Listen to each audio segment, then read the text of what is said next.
is Steve DeVoe, and I'm the Executive Vice President of Land Development at Tribute Communities. On behalf of our principals, Al and Stephen Libfeld, and my colleagues at Tribute, I'd like to extend a very warm welcome to Premier Ford, Minister Piccini, MPP Bethenfalvy, MPP McCarthy, and MPP Coe. I'd also like to welcome Mayor Kevin Ash. Thank you for coming today. We are proud to have all of you here at the site of one of Tribute's master-planned mixed-use communities, known as Viewpoint, here in the city of Pickering. With our first 3 buildings currently under construction, the site will ultimately be home to over 1,600 units, including 27 for families through partnership with Habitat for Humanity. Tribute has been building communities for over 40 years and built over 40,000 homes across the province and take great pride in the partnerships and relationships we have with our amazing government partners at the local and provincial level. We hope to build more homes for the city of Pickering and across Ontario for the next 40 years, and days like today only strengthen the future of the workers and projects being built here in Ontario. Premier Ford, your constant focus, investment, and efforts related to the housing industry and skilled trades have given us the confidence to continue to invest in this province despite the difficult economic times. Thank you to you and your amazing team for prioritizing this industry. At this time, I'd like to invite another great leader, Kevin Ash, the Mayor of Pickering, to say a few words.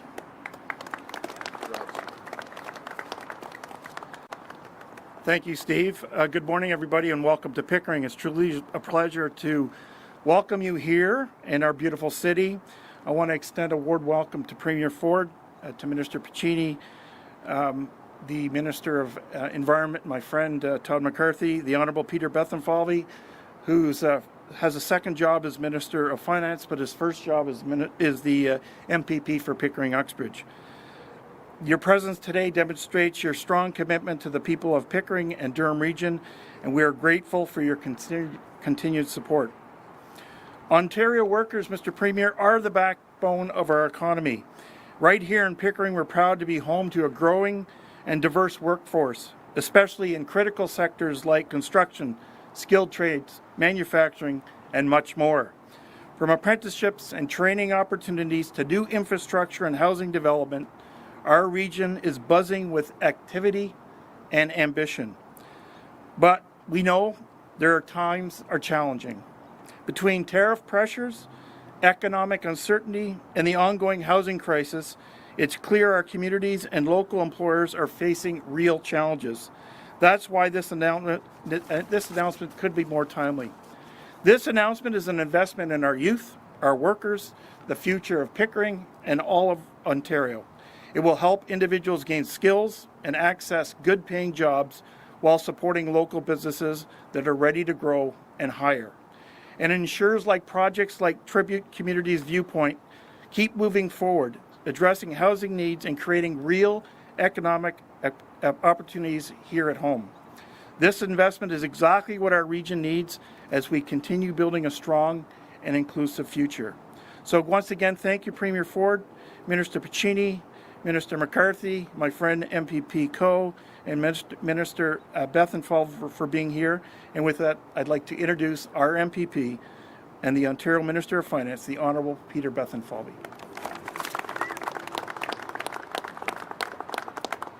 Thank you, Kevin. And before I start, I want to say thank you for being here. But can we have a round of applause for all the great workers who are building this great building here in Ontario and in Pickering?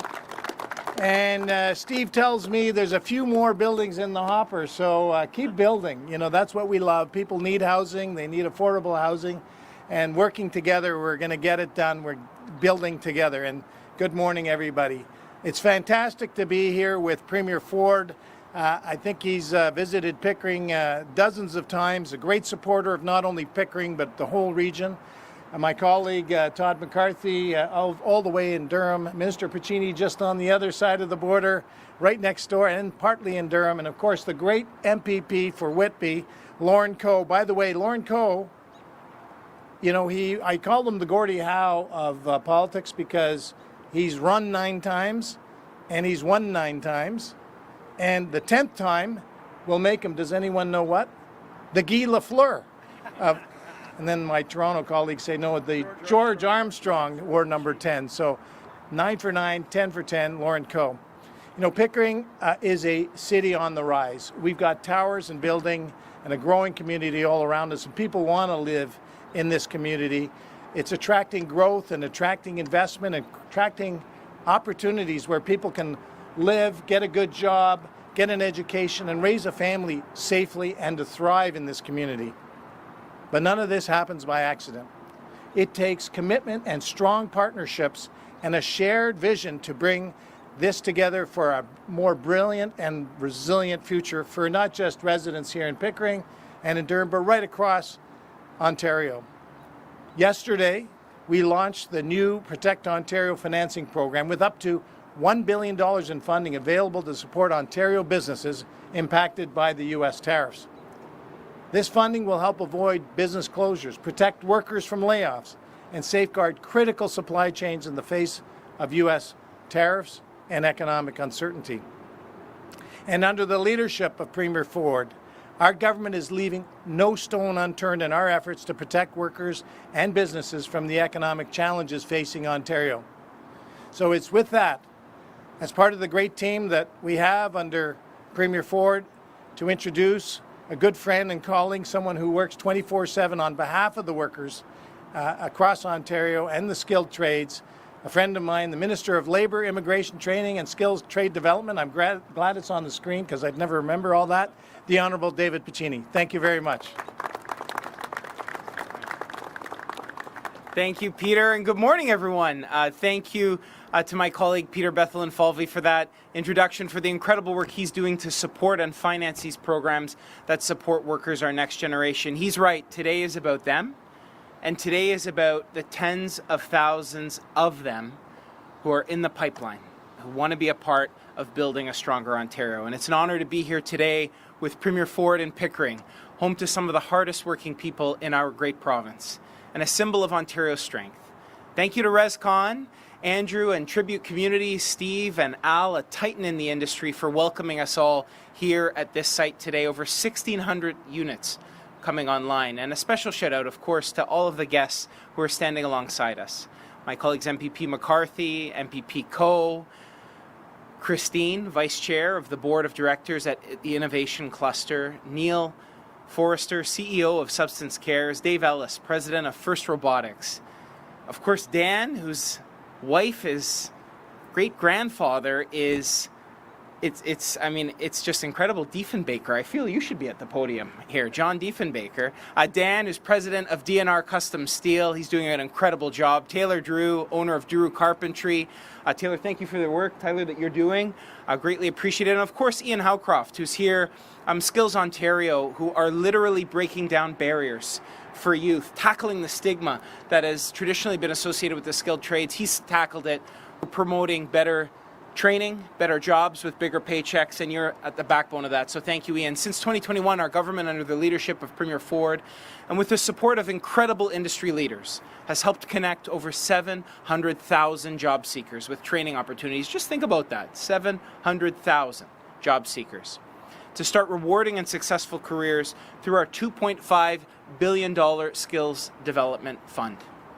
And today we're building on the momentum of the last 4 years, and we're ensuring that workers and job seekers across the province have better training for better jobs with bigger paychecks.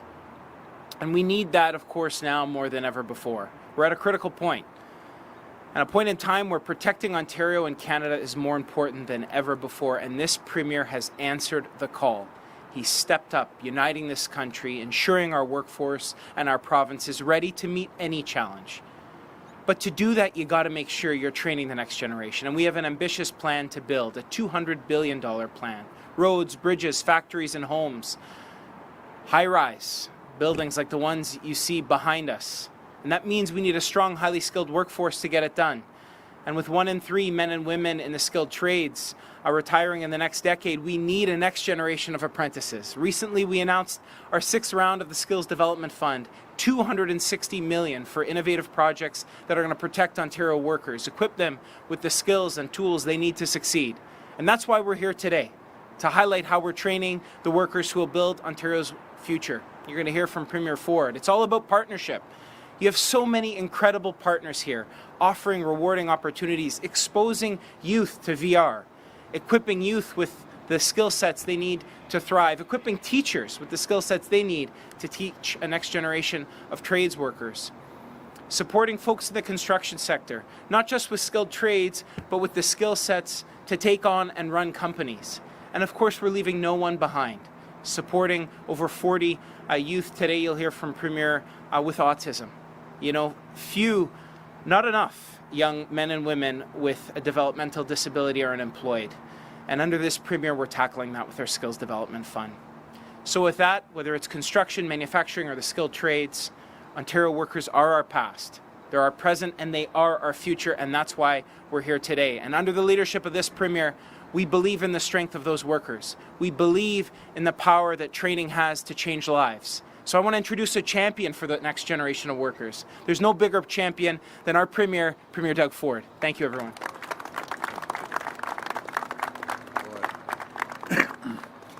Well, first of all, good morning, everyone, and it's great to be back here in beautiful Pickering. And I know we've announced everyone about 8 times, so I'm just going to run through it one more time.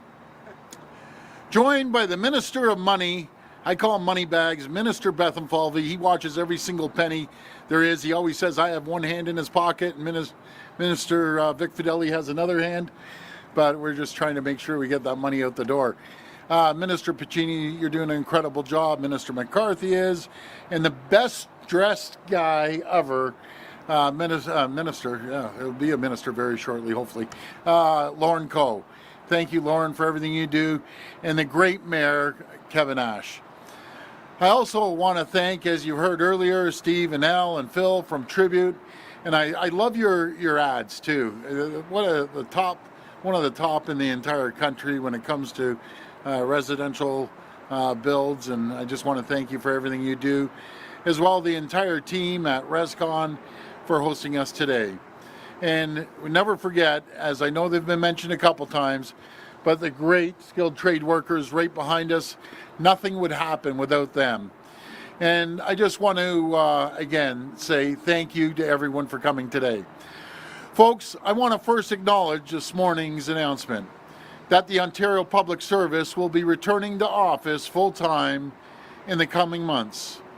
And I want to thank our incredible public servants for the work they do for the people of Ontario every single day.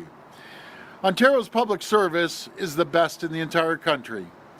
They've been effective and professional, helping Ontario face down major challenges, including the challenge we now face from south of the border. Our province is in a fight for our lives, and I could not deliver on our plan to protect Ontario's economy, our workers, and our future without our public service. As we move forward, I know the people of Ontario can count on the dedication and experience of the public service as we support workers, attract investments, and get shovels in the ground on the largest plan to build in our history. So again, thank you. And let me be clear, with President Trump's tariffs causing global instability and economic uncertainty, our government is laser focused on protecting Ontario jobs and growing our economy. That's why we're investing more than $200 billion in our plan to build Ontario's roads, highways, transit, hospitals, schools, and much more. So we can keep workers on the job and build for the future. Here in Durham, our plan includes extending GO service to Bowmanville, widening Highway 401, and supporting Lake Ridge Health's expansion across the region. We're also ensuring that Durham region remains a world leader in nuclear power by refurbishing the Pickering and Darlington nuclear stations and building 4 cutting-edge small modular reactors at the Darlington site. We're also putting more money back into people's pockets by eliminating costly tolls on highways 412, 418, and 407 East. Now, I've had a conversation with Minister Bethan Falvey. I think we've been getting a few calls since we opened up the highway, no tolls. It's getting pretty busy. So we'll come up with a strong plan to make sure we keep people moving. But the most important thing, people that use it all the time are putting thousands of dollars a year back in their pockets.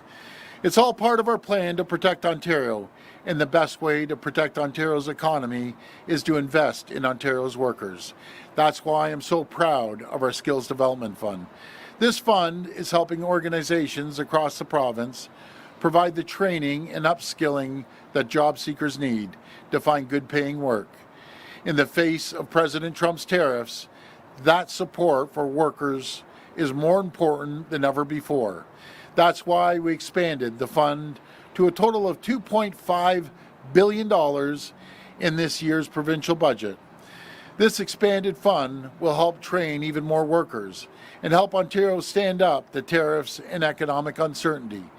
Today, I'm very excited to announce that over $2.8 million from the fund will go to 5 training projects across Durham Region. These investments will help boost the local economy and keep workers on the jobs. They include support to train workers in the home building construction, carpentry, and manufacturing sectors, as well as support to help tradespeople get the training they need to start and run their own businesses. I want to acknowledge and thank all our partners. I know you've mentioned everyone, but let's go through it again, including Drew Construction, D&R Custom Steel, First Robotics Canada, and Peterborough and Kawartha's Innovation Centre Cluster. I also want to acknowledge the great work being done by Substance Cares, who will be using their funding to help people with autism access training in construction and carpentry and support them in finding work. And I'm thrilled to be here in Durham as we continue to work to protect the people of Ontario, the workers, the communities, and their families. And to all the workers here today, I promise you, our government will always have your backs. Thank you, and may God bless the people of Ontario. Thank you. We will now take questions from the media. Media present can line up behind me and ask their questions through the microphone. As a friendly reminder, the format is 1 question and 1 follow-up. Please state your name and your outlet before your question. First question. Morning, Lane Harrison, CBC News. I'm curious, Premier, when it comes to the public servants going back to work, there's been a lot of debate in society about this topic. Where do you stand? Do you think that people are going to be more productive if they're back to work, or do you think that some people, it's true that they're more productive at home? Well, I believe everyone's more productive when they're at work. And how do you mentor someone over a phone? You can't. You got to look at them eye to eye, over the water cooler, wherever, train them, camaraderie. Plus the economy, too. I'll just use downtown Toronto, for example. The path. You know, there's hard-working entrepreneurs that their businesses basically just died when, when they weren't seeing the flow of traffic. But I understand all the companies I've talked to, from the banks to the insurance companies to everyone else, everyone needs to go back to work. Half the public service is already at work 5 days a week, and I want to thank them. And I just look forward to having everyone back to work. And just on the topic of why now, is the big banks sending people back to work and Rogers sending people back to work, did that factor into your government's decision on why to do this now? No, I think it's just time. Everyone's kind of saying it's time to get back to work. It's simple as that. So we look forward to having everyone back. I'm very grateful for the work they do. We have best public service in Canada, and I appreciate the work they do every day. Hi, Premiers. John Woodward from CTV News. Yes. You're aware, no doubt, by now that the driver who's accused of dangerous driving in the death of Andrew Castillo, that father of 3, is the same one that hit you back in January. Yeah. I wondered what went through your head when you realized that connection and whether you think that guy should have been driving. Number one, as far as I'm concerned, he shouldn't have been driving. He hit us over 200 kilometers an hour. You know, it's heart-wrenching when you talk to the family. The father that got killed, I talked to his father, and it's just heart-wrenching. You think of 3 young girls, his wife that has cancer. Everyone has to pitch in and help this family. It's terrible. And this person being able to get out there and drive, it's in front of the courts. I wish I could say what's on my mind right now, but I think people know how I feel and everyone else in Ontario feels about this person. Just reckless, careless. I better stop because I don't want to. I don't want any problems when he goes to court. So, just frustrating. It's heart aching, and I just, our condolences and our prayers go out to the family. And I know people of Ontario will support him any way we can. In my conversations with the family members there, they've been pushing for systemic change. One of the options might be to provincially, in the provincial licensing system, provide some restrictions for drivers after they have been charged criminally with things like dangerous driving. Yeah. Is that something you'd support? Absolutely. Absolutely. I think it's long overdue. So we'll look at it. But these people, there isn't a person out there that drives on the highway. You don't see these sporty little cars whipping in and out all over the place. They're racing from point A to point B. You know, it's just terrible. They need to have their license taken away. Cars impounded. Because you're taking a life, a father's life, a brother's life. You know, that's just very sad. Just one more. I mean, do you worry that could have been you? Well, it could have, like 3-4 inches more. He hit me right on my door, going over 200 kilometers an hour. We didn't even know it hit us. We were just driving straight. And he swooped across 3 lanes from an on-ramp, just reckless, careless, stunt driving. And yeah, we were lucky, literally by inches. And he gets back in the car and acts like an idiot, driving recklessly. Just, again, I'll stop. Hi, Premier. Jessica from the Trillium here. I'm hoping to follow up on yesterday's announcement concerning the Protecting Ontario account. What do you see as how to spend the remaining $4 billion in that account? Is this something you could use to support specific important projects or companies, or establishing more funds? What do you think it should be spent on? Yeah, I'll say a few comments, and I'm going to pass it over to my Minister of Finance. You know, I get messages every single day. I go out there. Companies are hurting, especially the ones that rely on our trade deal going back and forth across the border. Those who aren't covered in the CUSMA or USMCA deal, they're getting hit, especially the auto sector, the steel sector, they're getting hit. But we're going to be there to support them. Our goal is to onshore every possible product we can until they don't have to face the tariffs, and it will create more jobs. So that's what we're working on with the Minister of Economic Development and Trade. And every single person's job, as far as I'm concerned, is to find products and onshore them. What really bothers me lately, and I got to have a chat with all the retailers, the big five. I've heard many stories that you're outsourcing out of our country when there's great manufacturers here. I heard a story yesterday that you're going to Thailand, you're going to China, pulling business away from Ontario workers. If I have to put a Canadian flag and every other flag on every single product and legislate it until the consumer can see that you aren't pulling the wool over their eyes, because that's what they're doing, and I still have to get a can of Campbell soup that's putting that Canadian flag on, that's not being manufactured here, misleading the people, and getting it produced in Camden, New Jersey, the can, the label, the stuff inside. And do you know what they put? Recipe of Canada. Do you think the people of Ontario are that dumb? Like, I'm gonna call you out and get one of those cans. I'm gonna rip that label off and encourage people to buy made in Ontario, made in Canada soup. And maybe what you should do is bring back your manufacturing facility that you closed down in Etobicoke and got rid of hundreds of people.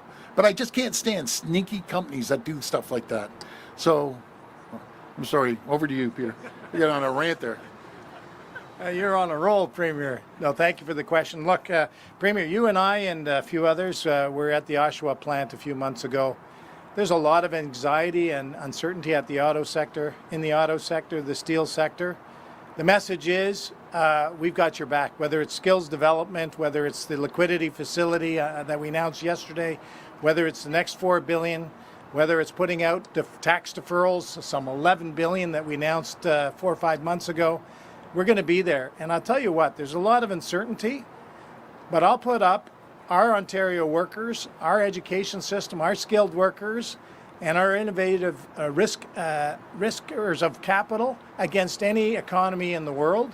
And make no mistake, that this government will have your back. We're going to work with you, and we'll do more as we can negotiate with the U.S.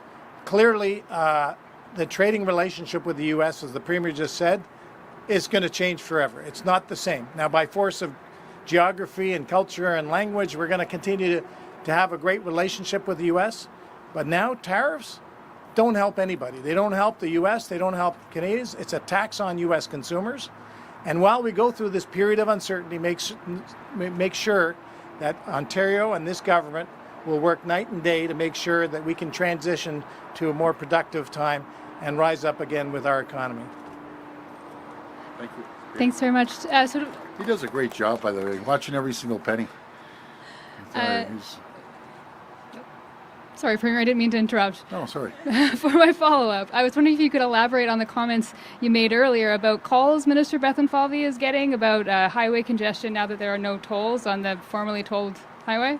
I was getting the calls, but I always tell him the calls because he's from... So people are coming home from the cottage.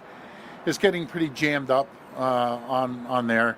But if it's jammed up there, I always say it must be taking congestion off another part, I guess the 401.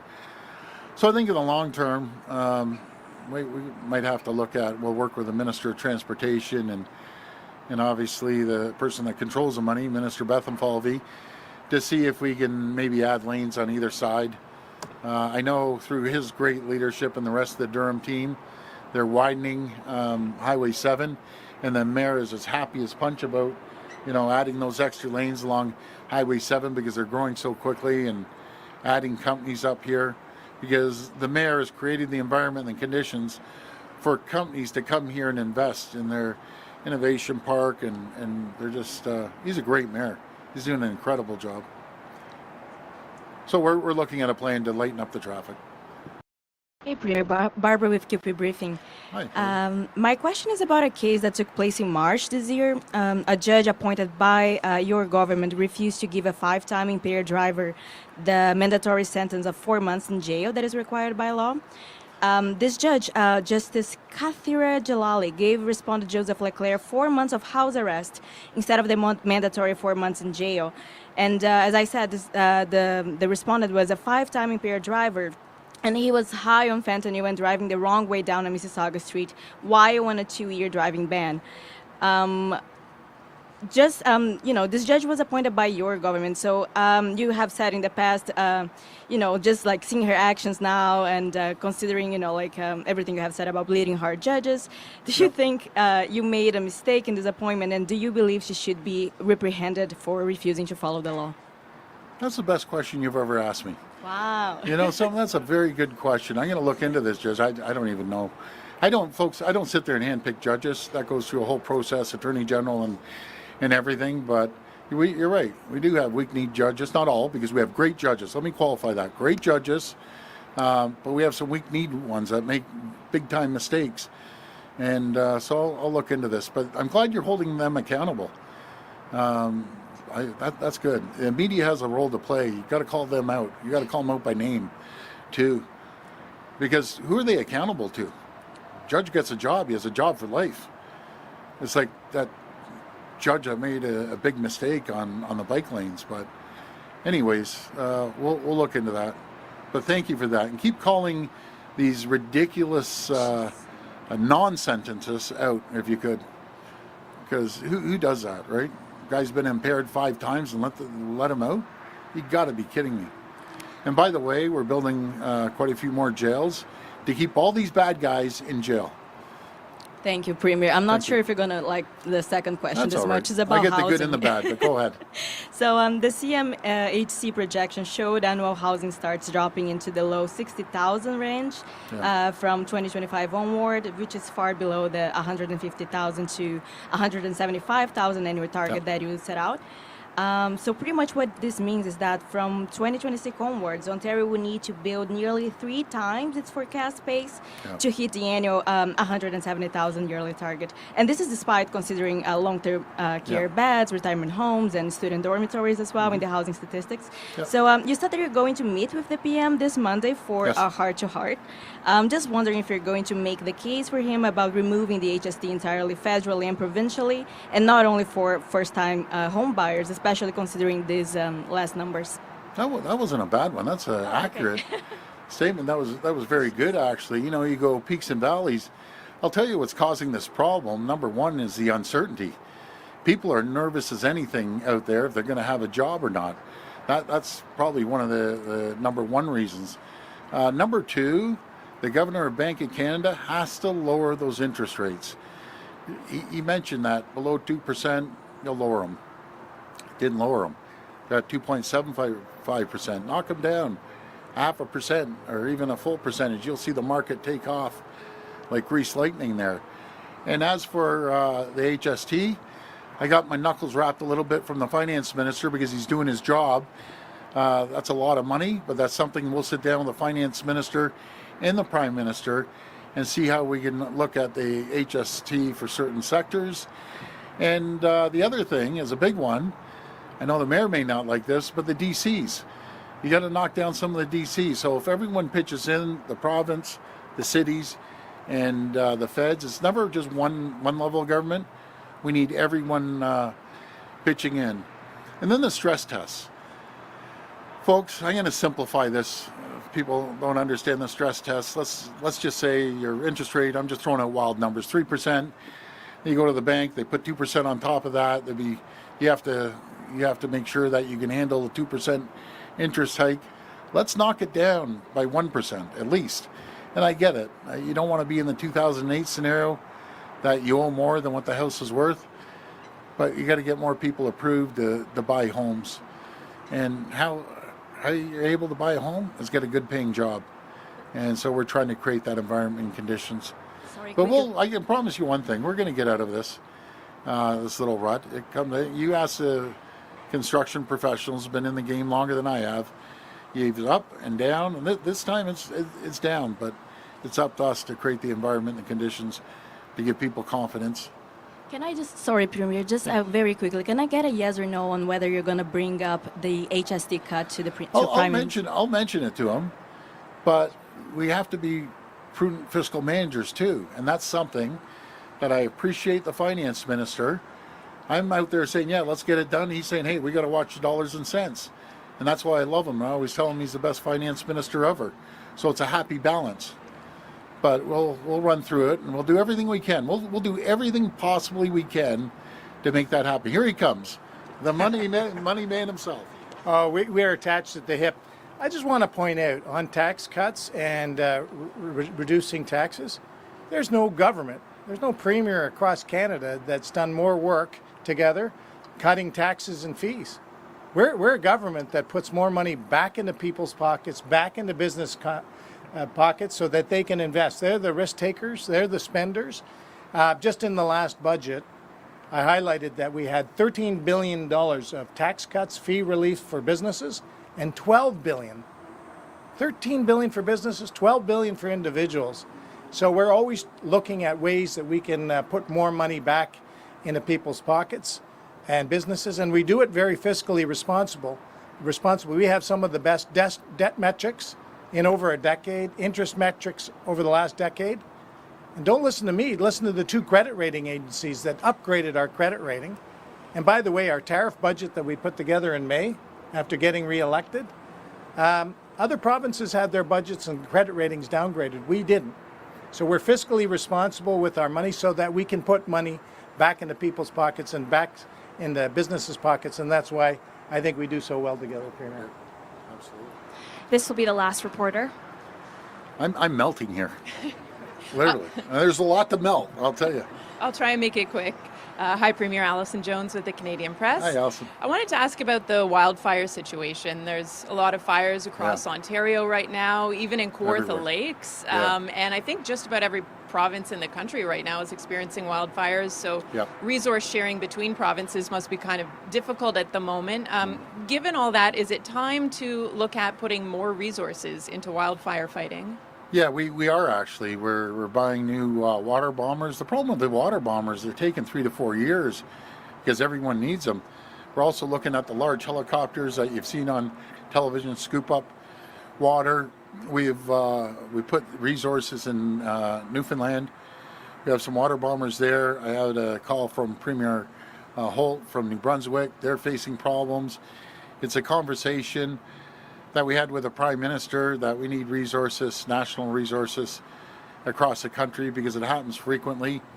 We send firefighters in, we send equipment in and help each other. But right now, like everywhere seems to have issues, every single province.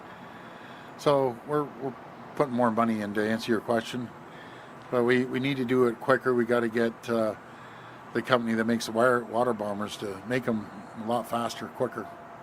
On the federal angle, is that something you'll be bringing up with the Prime Minister on Monday? Yeah. And can you sort of tell me specifically what you're looking for? And just on the New Brunswick request, did they request resources from Ontario but were not able to spare any? Yeah, we can't right now. We gave resources to Newfoundland.